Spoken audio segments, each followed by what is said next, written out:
Hi, it's Wick and Helen. Thanks for tuning in.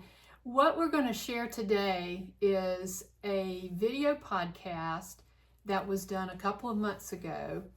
Efren Mendoza founded a tour company for the Camino called Camino Wonders, and he hosts a podcast called The Way to Your Why, and he asked us to be his guests on that podcast.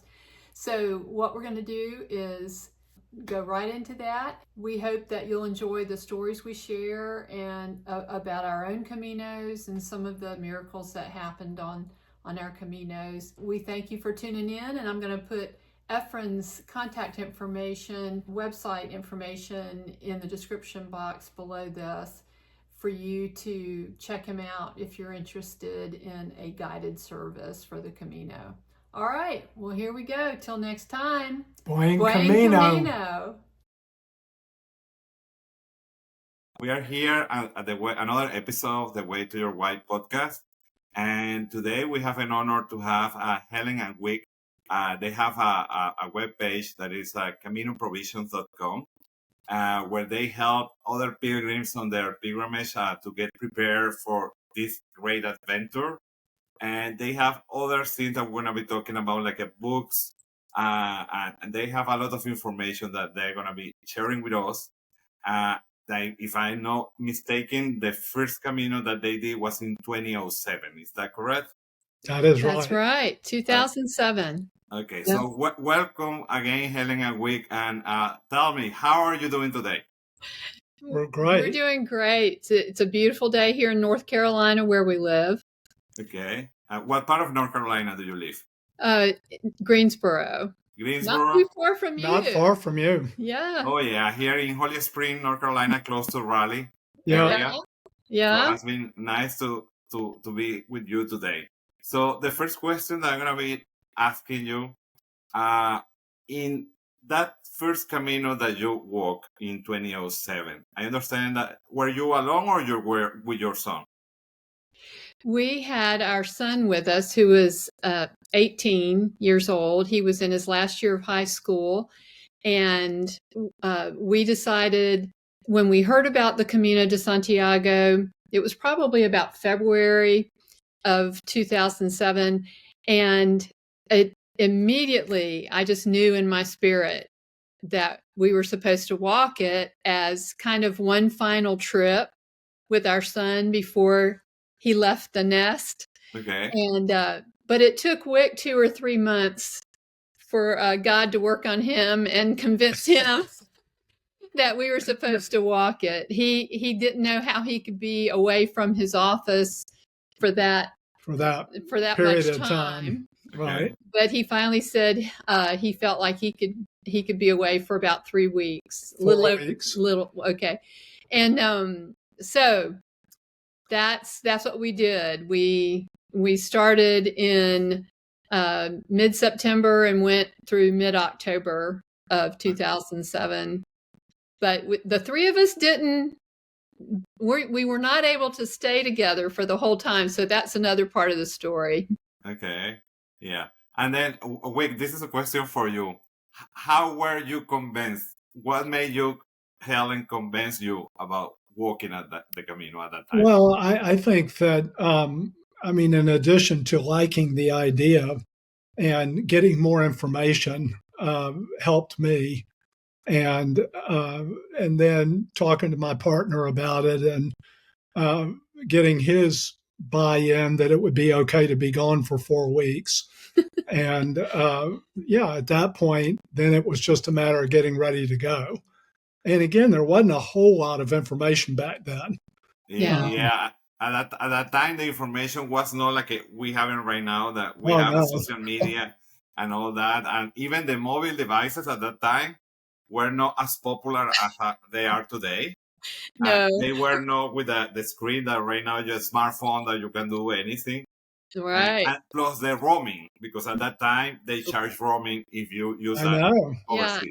Efren, when we walked the Camino for the first time, and if we needed to use internet for some reason, we had to find an internet cafe. People probably don't even remember these.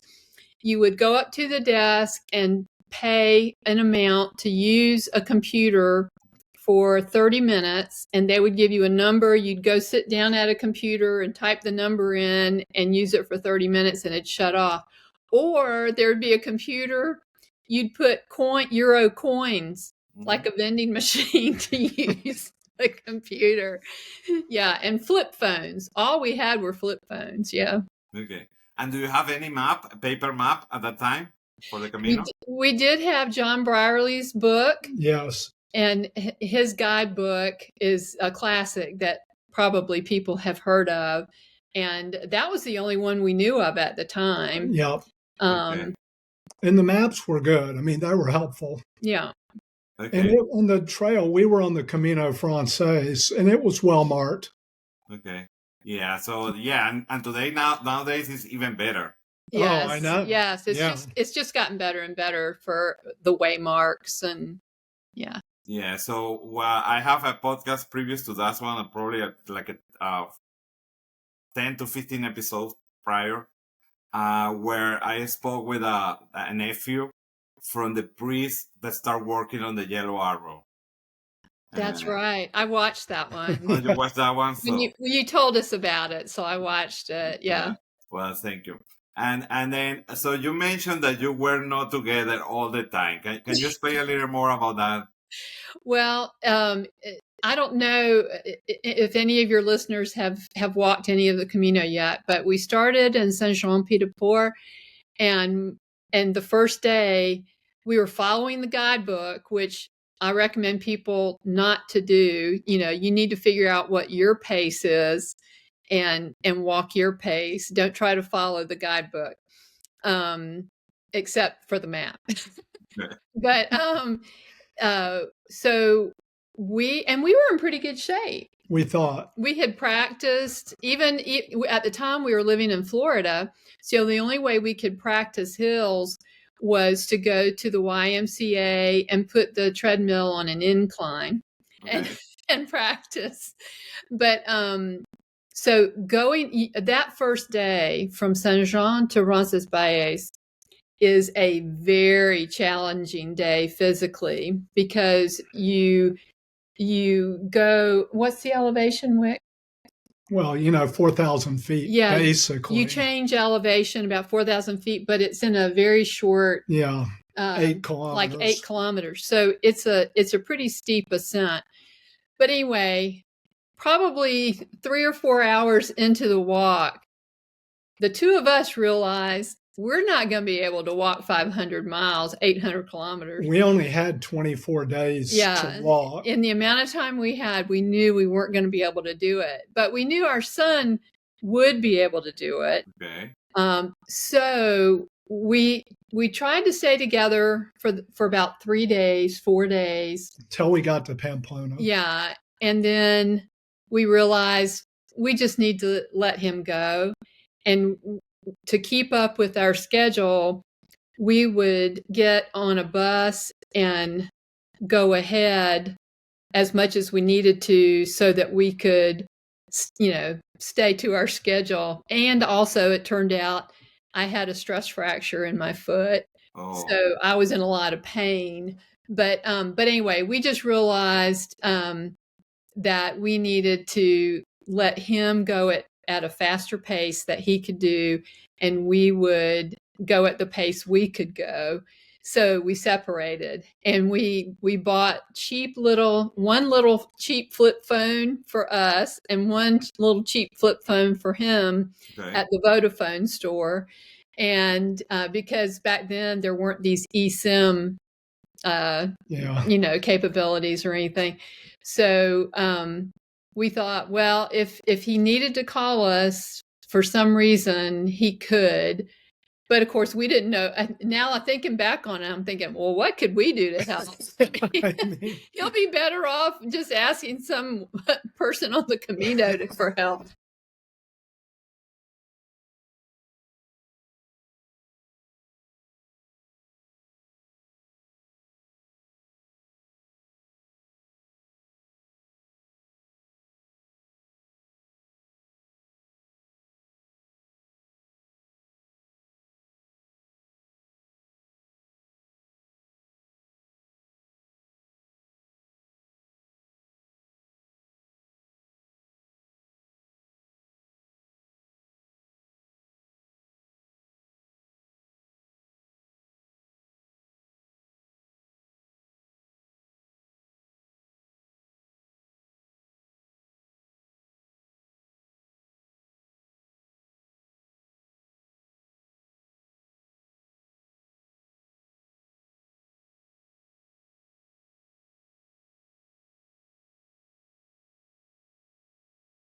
But anyway, that's why we separated, because we were going different paces. So. And were you able to arrive to Santiago all together? No, I ended up. The pain in my foot got worse and worse, and I got a diagnosis of a stress fracture and realized I just had to stop walking. I was in such pain. So I told, Wick didn't want to leave, let me go, but I said, well, you can keep walking and you can qualify and get your Compostela. Back then, you had to walk from Sarria to Santiago. Now that's changed, but so I said, let me just go on the bus. So I went on by myself on the bus and got to Santiago, went to a store and bought crutches to get off my foot. And then he came in. I greeted him in Plaza Obradoro when he came in. So, and then Hunter came in a couple of days after that. Okay. So we reassembled in Santiago. Yeah. So that's good. And that's first time once you arrived to the plaza. Yes. How were your feelings? Oh, well, it was, mine, of course, because I couldn't walk in. I was very sad. And, but 17 years later, I could. I did walk in. In 2022, we walked all 500 miles. Okay. Because we had enough time, 52 days. Right. And so we got to the plaza, and I was just weeping because it had taken so long to get there for me. I'll let him answer the question for him. That first 2007 one, he walked in. So. It's obviously it's a wonderful feeling and of accomplishment, and also just you kind of, it's hard to believe that you have actually, it's ending. Yeah. And one of the things that we've recognized is, returning home is still part of the Camino. And, you keep processing. And the lessons you learned on the Camino, you keep using. And then you're building on those every time we've been back. Every Camino is different. Mm-hmm. And from our perspective, we come from a Christian spiritual perspective. So we feel like God's continually working on us and trying to transform us into the people he wants us to be. And he's used the Camino mightily and our family for that. I would say exactly like that. So the Camino is changing all the time. And all that you learn actually there, you can apply it to your real life. Absolutely. Yes. And even at work, I'm pretty sure that you have used skills that you learned there at work as well. Absolutely. Oh, yeah. Every part of your life. Yeah. Yes. Yeah. So I have a question then talking about work. What would you recommend what you have learned at the Camino to a leader that is working in any corporation? How would we recommend the Camino to someone who's a leader in his company? Is that what you're saying? Yeah. So what's going to be the beneficial for someone that is a leader? How would it benefit? Okay. Yeah. You want to answer that? Well, I think that first and foremost, every person's different, but it would be, can you set a goal and accomplish the goal? And so obviously as leaders in a business, that is something that we are always doing. The next thing would be, can you do it physically? Because the Camino is very mental also. Yes, you have the physical part, but it's getting up day in and day out, putting one foot in front of the other. Not unlike when you're leading a company, you're doing, that you're get up every morning and you've got the challenges of the day. If anything, the Camino's kind of a relief because you don't have to think about a whole lot. You get up in the morning and all you know you're going to do is you're going to walk and eat, right? And sleep. And sleep. And that's pretty much it. So you don't have to do a tremendous amount of planning.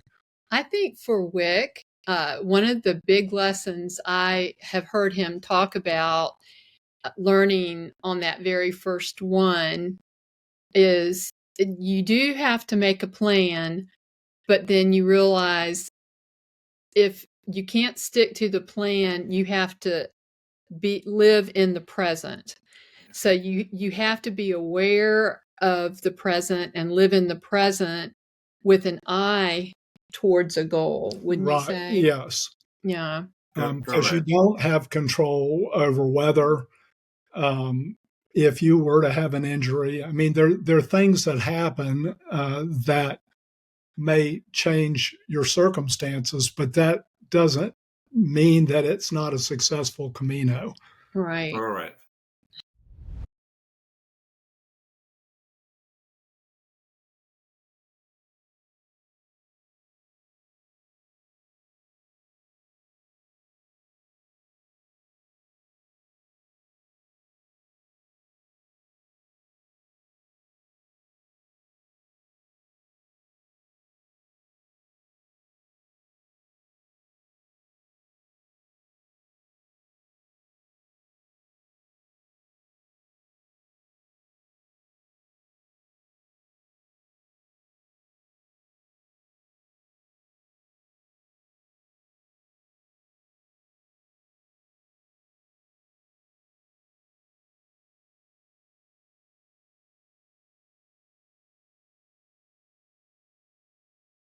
I'm really glad that you just say that because I just uploaded an interview from someone that works in REI, and he mentioned exactly that even if you do not complete the whole Camino or the whole hiking, that doesn't mean that you do not accomplish the goal.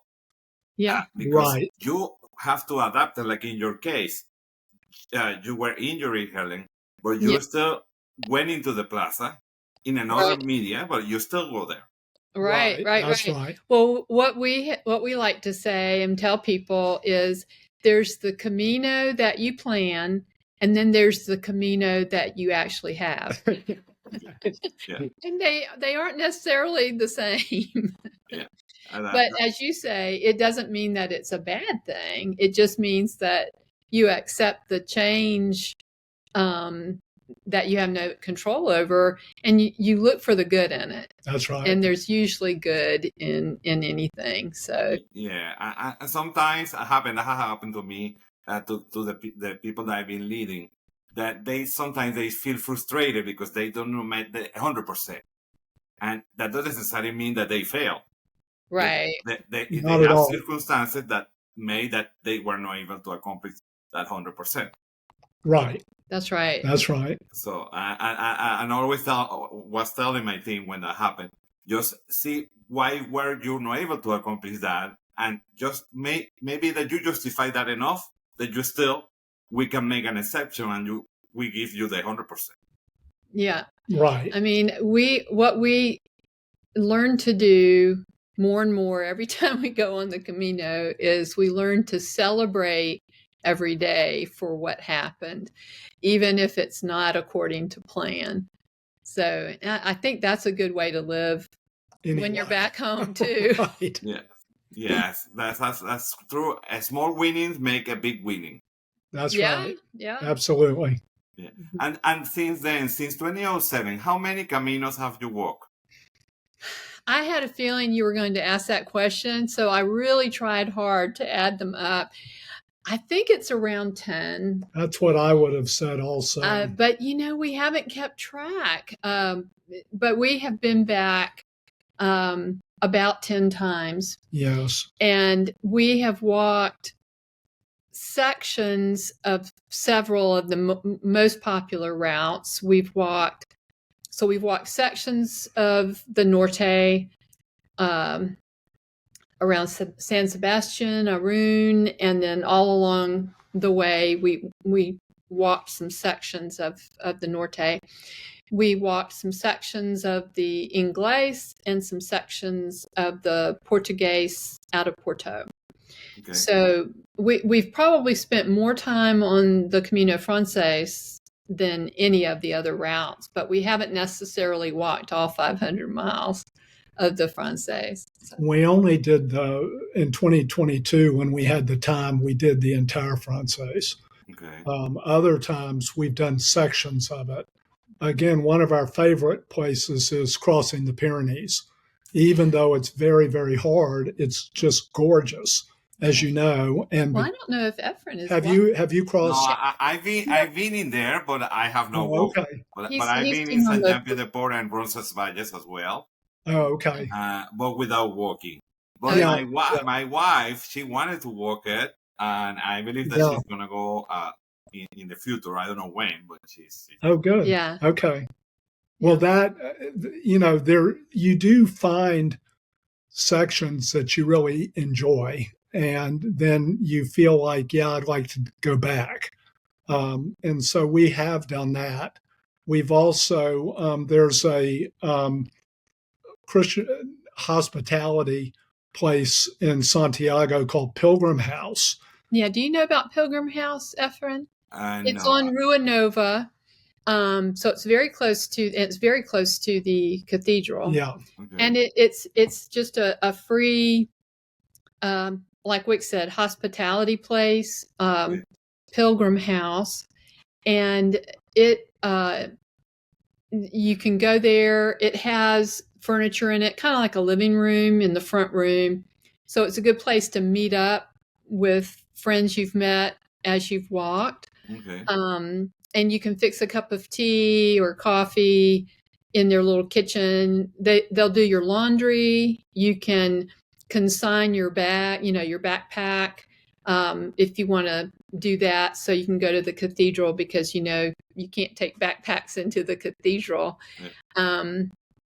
And then they have a back room that they kind of call their meditation room, their quiet room. And it's a good place for reflection, writing in your journal or prayer. So it is, and they answer a lot of questions. It's not a place to stay. It's not an albergue, but they can answer a lot of questions about Santiago, or they can help if you need boarding passes printed for some reason. Okay. Most people have them on their phones now, but they'll print a boarding pass. You can use a computer there. Okay. So it has some nice things about it. But anyway, we've known the people who were the team that started that, and so we've been going to them like for 12, 14 years, something like that. Yeah, that's really good. And have you been also in the Finisterre? Yeah. Now we took a bus to Finisterre. We didn't walk to Finisterre, but it's nice to go see it. And then the other town that we really like is Muggia. We really love Muggia. Yes. We feel like it's just really special. Yeah. Yeah. And see from there, when I went there, I rented a car to go over there. Right. And yes. when I was there, the view that I have from the top of those rocks when you see the ocean. I know. It's amazing. It is. It is. Really beautiful. Very meaningful place. Both of those places are very meaningful. They are. Yes. And can you tell us a little bit about what you are doing currently with the Camino? Yes. So after we had walked the first time, it just stayed with us, we kept thinking about it. And we made so many mistakes on that very first one, because we just didn't know. We didn't know anybody to ask questions. We didn't have a source to learn. So I said to Wick, why don't we try to help people who, like us, if we had somebody to talk to or ask questions to help us, I would not have put 36 pounds worth of stuff in my pack, which caused my stress fracture in my foot. And, just there were some things, if we had known, it would have, the trip would have been more smooth for us. And And then there's some people who just are so afraid because they don't know much that they won't even try. So our thought was, well, it's been so meaningful for us to walk the Camino. Let's try to help other people who want to walk. So that's when we started the website, wrote the guidebook, and it's not a guidebook with maps. I want to quickly say that. It's more of just helping you, give you an idea of what to expect. Good information. And how to plan. But I would say then social media kind of started getting bigger and bigger and bigger, and people were able to go on social media and have conversations, ask questions. And so we've gotten more into YouTube, having a YouTube channel with informational videos, or videos that are more like travelogue, documentary videos, and then on Facebook we put videos as well as just inspirational quotes with some of the photography I've done, and it's just a way of educating people about the Camino to get them over the fear of the unknown, but not tell them everything. I don't believe in telling them everything, because part of the Camino blessing, I would say, is just learning yourself from the discovery of what there is to know. But then there's a certain amount of entertainment in seeing photographs and sharing stories, and we just hope we can inspire people and educate people and encourage people. And there are a fair number of people that after they've walked the Camino, I think part of their processing is to share their experiences with other people. To see, Helen does a beautiful job with photography and videography, and that, she has a lot of beautiful posts that people can enjoy. Well, it reminds people of their own experience. And so we have there, and we're continually learning more from the comments that we get that then, we're able to share with other people. So it's really, I think that's what we would say. I mean, it's mostly, to be truthful, it's a labor of love from our perspective, because we really do want people to have the kind of experience we did. It was life-changing for us in a very positive way. Yeah. I like to say life-giving. And I see a lot of pictures from you, and those are amazing. And I see also that can be printed in different kind of material surfaces. Oh, yeah. That's great. Yeah. So I would say we started the social media and the website for the reasons I've said, and we continue those for the reasons, same reasons. And it's just been fun. I mean, we just have the best, most clever, most fun fans out there, and it's just a wonderful community of people, and we love it when we're in Spain on the Camino and people recognize us. That is really fun. I mean, we haven't gotten used to that yet, but we'll be somewhere on the Camino, and we don't know anybody over there except the few people in Santiago that we've known for a few years. But somebody will say, "Helen Wick," and we'll turn around, and they're so excited to meet us, and we're excited to meet them too. But it's like, we have to really pay attention to what we're doing and make sure we're behaving ourselves. Yeah. It's amazing. I'm that involved in the Camino as well, day by day. Yeah. I'm enjoying so much my work. I could say that this has been my best job ever. Yeah. Right. Yeah.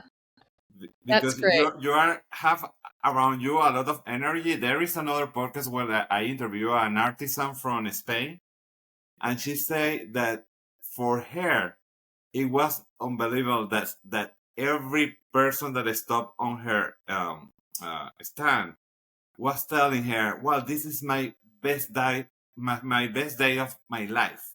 And Oh, yeah. she Yeah. said, "If they are feeling that way, that means that the Camino should be something really good." Yeah. Right. Yeah. Yeah. Well, I did a post one time. I need to probably repost this because it was fun for people to see. Your hardest day on the Camino beats your best day at work. I mean, there's nothing easy about the Camino, we don't Yeah, think, but it's very rewarding in the correct. ways we've talked It about. is. Yes. And then that experience, we didn't talk about that. The experience that your son was walking on the Camino when he was at the last year of high school. What was his experience at that time? You know, he he was about to go away to college, and so I think Europe has a tradition. A lot of students finish their high school. I don't know what it's called in some places, secondary school, whatever. And then they take a year off and travel, called a gap year. And then they decide what they're going to do, to study for their careers and that sort of thing. And so we thought, well, this would be a time, and the fact that it ended up being just him by himself and meeting all the people you meet on the Camino from all over the world. And here he was, one of the youngest people, because by the time we were walking in the fall, the three of us, a lot of the high school and college students who go on the Camino when they're off school in the summer holidays, they had already gone. So he was one of the youngest ones out there walking. And so he had a wonderful experience He did. of what it is to be on his own and be responsible for everything on his own. I think we would talk maybe for 5 minutes, like as we were all going to bed for the night. We weren't in the same cities, but he would just say, well, I'm in a place called whatever, Torres del Rio, or wherever he was. And we'll say, okay, good. Well, we're in Leon, or, Okay. and so there was that maturing that happened. But also, he had a real encounter with the Lord on that walk. Would you like me to tell that story? Yeah, you can. Okay.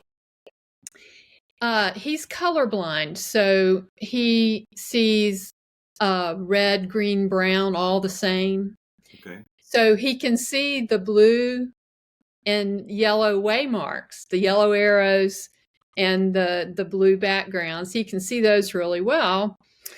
And when we walked in 2007, there were not that many other pilgrims at that time of the year walking. Yeah, and it's so much lower numbers. So he was by himself. We were separated. He was by himself walking, and it was in an area of farmland. And he was on the Camino, and but then all of a sudden, the road, the dirt road he was walking on, just stopped, and he looked around. He was lost in his thoughts or prayers or something, and he realized, I have no idea where I am, and the road just ended here. And so he didn't know, he wasn't sure what to do. And being an 18-year-old teenage young man, he wasn't about to backtrack. I mean, I want to figure out how to keep going forward and find the next city. And so he prayed, and, Lord, I really need your help here. I'm lost. Well, right then he looked up and looked around, and it was like a path of blue and yellow wildflowers Wow. appeared. And they didn't appear before his eyes, but he noticed them. And he said, well, I've been following blue and yellow all this time. I'm going to follow these flowers. So he followed those flowers, and he had to kind of slide down prickly hillsides every so often. But anyway, he kept following the flowers, and then he could hear traffic. So he kept going towards the place where there was highway. He could hear cars, and he just followed that in, and that got him to the city. But it was kind of a divine rescue, Yeah. Well, That the happened. name of the Camino Provisions name that we have taken for the name of what our little business, if you want to call it that, comes from the saying on the Camino, when people need something, they've lost something, they need a directions or something like that, people say, well, the Camino provides. And Correct. then somehow you have what you need, whatever. And so Camino Provisions is, we got that name from that saying. And so in this case, the Camino provided the rescue. God provided a rescue for him to find his way to the city using blue and yellow flowers. So Yeah, that's absolutely right. And I have another interview where that interview is not still live. But on that interview, the person say that she always wanted to have fruits with her when she was walking to have something to eat. Yep. And there was a day that she forget about it and no fruit with her. And when she was walking the Camino, she said that she found like a different type of fruits, and she was very happy because I say I didn't bring it with me. I just see it on the ground. oh yeah, Right. yeah. Or Yeah. somebody, we were walking along one time, and I was wishing I had a snack, and there was a man out at the gate of the driveway into his property, and he had a handful of almonds. He had just picked them off his almond tree, and he was cracking them with his hands, cracking them together Okay. and handing and offered some to us. And I was like, well, thank you very much. Okay. That's nice. Well, we're getting to the end of the podcast today, Okay. and any tips that you would like to add for someone that would have not walked the Camino, that would like to walk that Camino? What would you say? You want to answer first? Well, I think that, again, today, a little bit of planning is helpful, and that, we really do like John Brierley's guidebook, particularly if you're doing the Française. We also think that ultimately it's just a matter of, we believe your Camino starts when you decide you're going to do a Camino. Yeah, before you get to Spain. Right. So, we recommend to people that as soon as they believe that that's something they really want to do, that they set a date to go. Yeah. And then all the prep up to then is really part of your Camino, because you're preparing yourself. And we believe God's preparing you also. Mm-hmm. People don't just walk the Camino. In our feeling is that they're called to walk the Camino. And so that's sort of how, what we recommend is just, again, just like the Camino, one foot in front of the other, just get started. And I think we always recommend that people test all of their gear. Yes. Before they go. Really break your shoes in, make sure they're the ones you want to take with you. Put everything in your pack that you think you want to take, and carry that and see how that feels. And you might make some adjustments, because we're really all about packing light. and go at your own pace. Like I said, our biggest mistake on that first one was we thought we had to walk that stage, and then we had to walk the stage the next day. And we would say you just need to listen to your body and walk at a pace that you can keep up and not get injured. Because if you get injured, then your Camino's over, and that's not what you planned. We like to try to coach people and advise people so that they get to finish what they set out to do.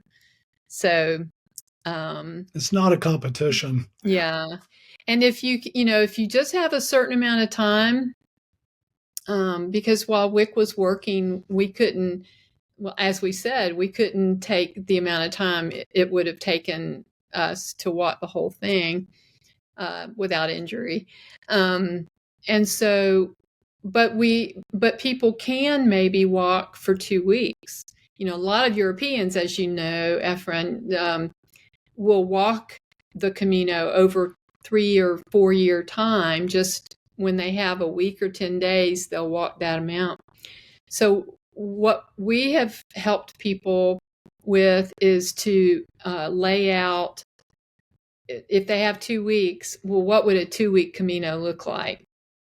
And so we've helped people with that. And so I would say, don't rush and don't try to walk somebody else's Camino, walk yours. Very important that you say. And if they wanted to continue doing the Camino, they can go in another occasion. Yes. Do the second part or third part if they can split it in 3. Yes. That's right. One of the most gratifying things that happened was there was a family with 3 adult children. The 5 of them wanted to walk, and they had 2 weeks. And so they're good friends of ours. We talked with them about what we would say the route would be. And they said that was, when they got back, they all wanted to video call us. That was great. Now we all want to go back. Well, that's a successful trip. Yeah. If you've done something and you felt so successful at it and had such a good experience that you want to go back. Yeah, then you see that I would say that's the problem of the Camino, that when you finish your Camino, you want to do the next one. It's true. Yes. Yeah. Well, thank you very much, Helen and Wick, for your time today and for sharing with us all that important information.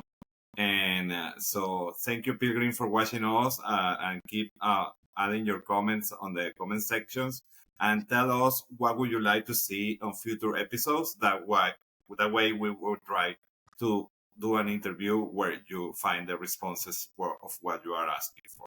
Thank you, and buen camino, everyone. Buen camino.